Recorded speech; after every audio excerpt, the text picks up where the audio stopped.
A'udzubillahi minasyaitonirrajim. Bismillahirrahmanirrahim. Assalamualaikum warahmatullahi wabarakatuh. Innal hamdalillah nahmaduhu wa nasta'inuhu wa nastaghfiruh wa na'udzubillahi min syururi anfusina wa min sayyiati a'malina may yahdihillahu fala mudhillalah wa may yudhlilhu fala hadiyalah. Asyhadu an la ilaha illallah wahdahu la syarikalah wa asyhadu anna Muhammadan abduhu wa rasuluhu la nabiyya ba'dah.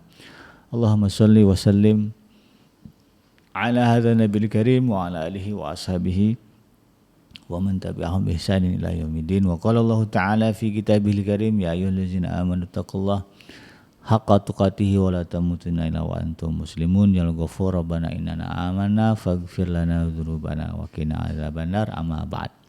Alhamdulillah, segala puji dan syukur adalah milik Allah Tuhan semesta alam yang telah menciptakan kita, dan karena rahmat dari Allah kembali kita berjumpa di channel iDream TV dalam program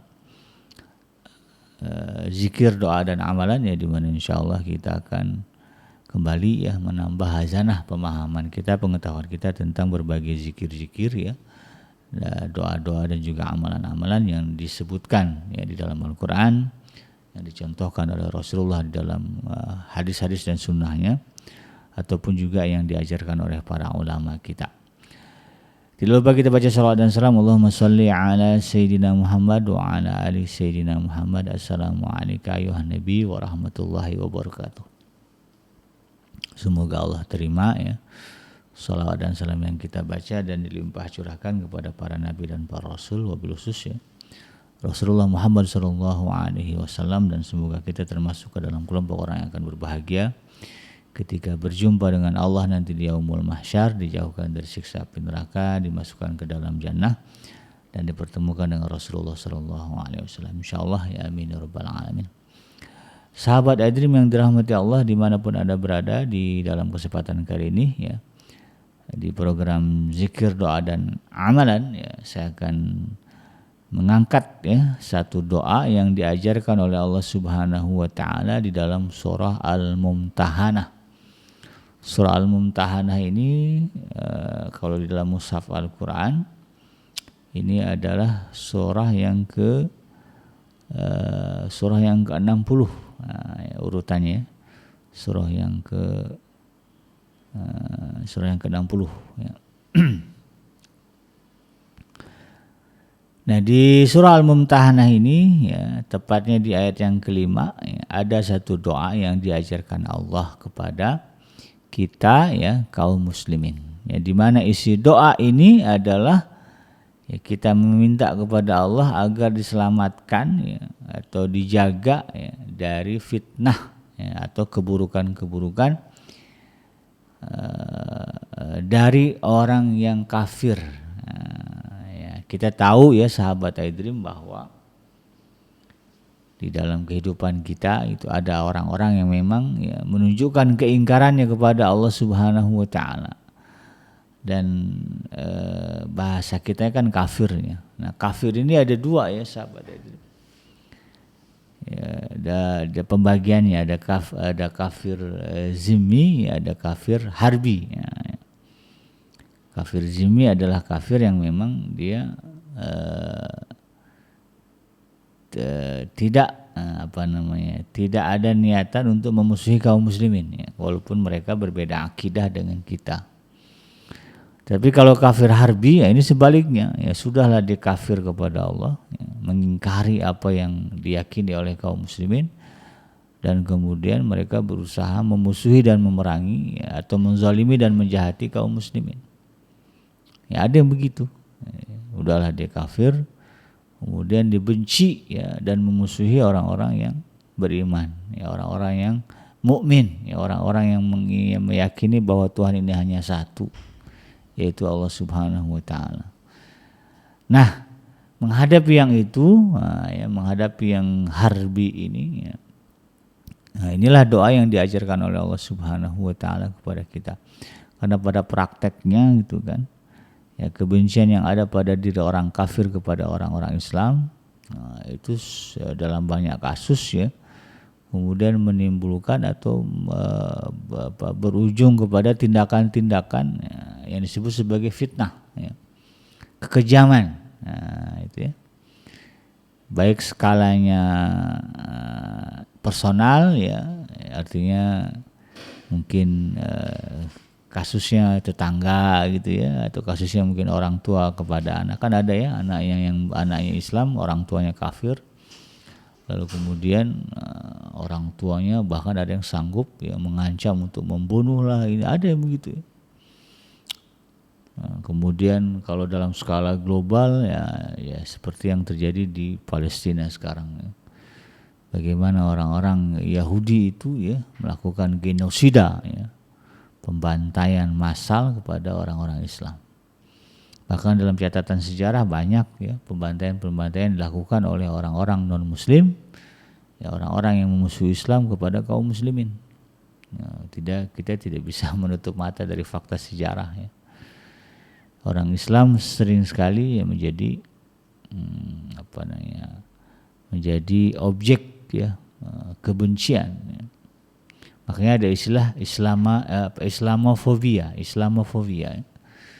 Ada orang-orang yang benci dengan Islam, bahkan ya kebenciannya sedemikian rupa ya sehingga menyebabkan mereka melakukan tindakan-tindakan yang di luar nalar ya, di luar logika kepada orang-orang yang dianggapnya sebagai orang Islam. Dipukul rata gitu ya, orang Islam itu orang yang jahat ya, suka melakukan bom bunuh diri, padahal dipikir-pikir siapa ya. Saya nggak pernah kepikiran tuh ya. Bikin bom bunuh diri itu, menjahati orang-orang yang bukan Islam. Tapi ada orang yang saking fobianya dengan Islam, itu yang seperti yang terjadi misalnya di Selandia Baru ya, atau New Zealand ya, beberapa tahun yang lalu. Ada orang yang begitu benci dengan orang Islam ya, masuk ke dalam masjid bawa senjata ya. Lalu kemudian ditembak ya semua yang ada di masjid ya. Nggak peduli itu anak-anak, karena anak dosanya apa? Dipikir-pikir dosanya apa anak-anak? Nggak ada ya. Tapi dia kemudian tembak gitu ya. Berapa anak-anak ya, kaum perempuan ya, itu syahid ya, Masya Allah. Coba pikir ya, kalau dipikir ya, bagaimana itu kan, nah, itu bisa terjadi. Kalau berbicara logika, ya sebetulnya nggak logis lah orang itu sampai sedemikian bencinya. Tapi memang prakteknya, kenyataannya, ada orang-orang yang sedemikian benci kepada kaum muslimin. Dari mana asal kebencian ini? Ya dari iblis ya. Bahwa iblis dari dulu sudah mengatakan ya, dia akan menyesatkan ya seluruh anak-anak Adam agar kemudian jadi penghuni neraka bersama dengan dia. Kepada orang-orang gitu ya, manusia-manusia yang memang mengingkari Allah, maka dihembuskanlah ya bisikan-bisikan yang memerintahkan melakukan kejahatan, dan objek dari kejahatan ini adalah orang Islam. Oleh karena itu kemudian ya, penting bagi kita untuk membaca doa ini ya.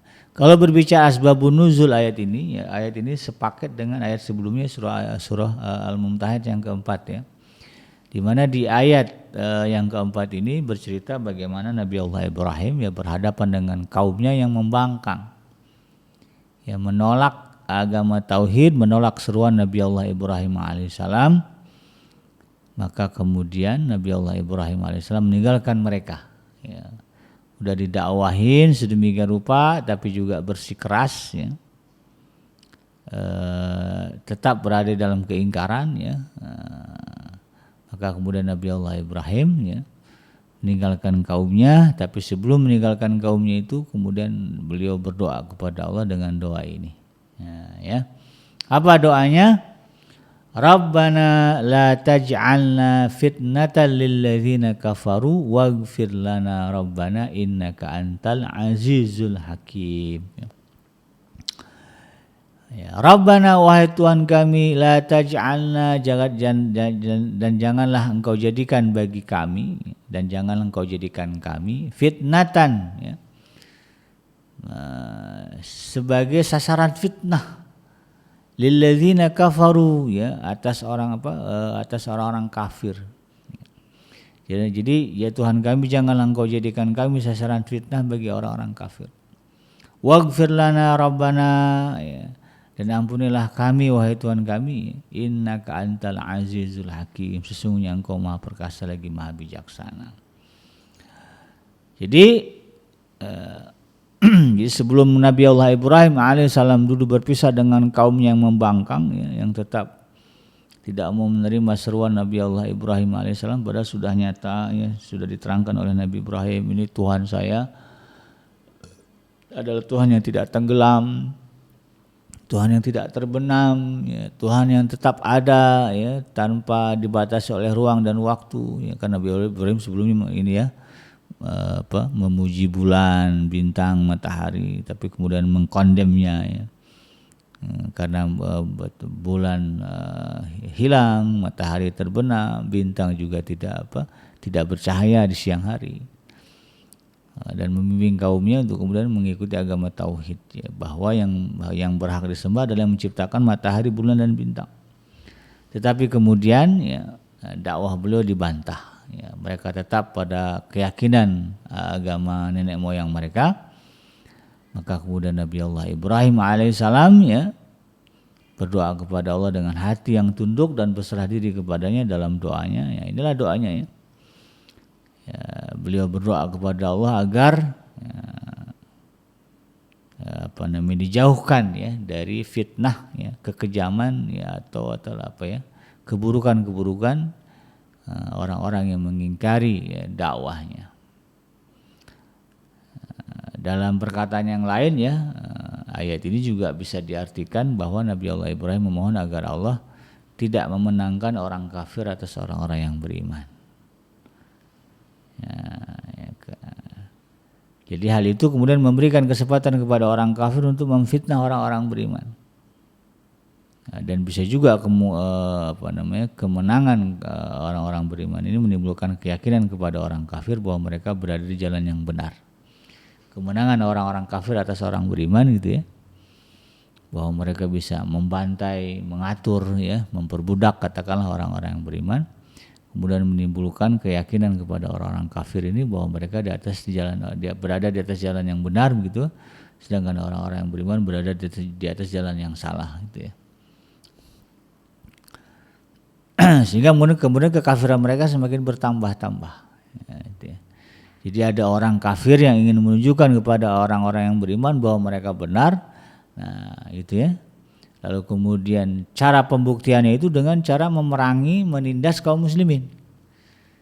Nah, seperti yang dilakukan oleh orang terdahulu, gitu kan. Siapa yang kamu sembah? Oh, Allah. Siapa Allah itu? Tuhan yang Maha Kuasa, Maha Pelindung, Maha Penjaga, akan disebutkan semuanya. Nah, mereka ingin buktikan tuh, ya.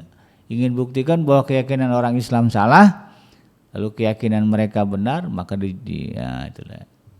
Mereka timpakan kepada orang-orang beriman ini beragam fitnah.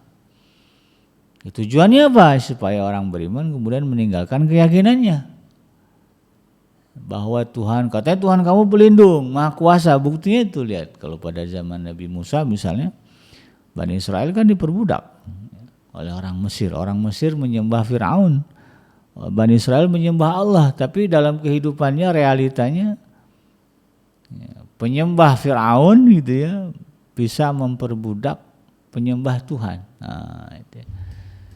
Kan kalau orang yang pendek akal, mainnya logika, kan berpikir gitu, mana Tuhan yang Maha Kuasa, kok buktinya kita bisa diperbudak, begitu kan? Padahal kita menyembah Dia, tapi kita diperbudak oleh, ya, berhala, gitu kan? Kita diperbudak oleh para penyembah berhala. Di mana Tuhan itu? Kan ada orang yang selalu berkata begitu, ya, melihat kemiskinan, melihat kezaliman, lalu kemudian mempersoalkan di mana keadilan Allah. Gitu.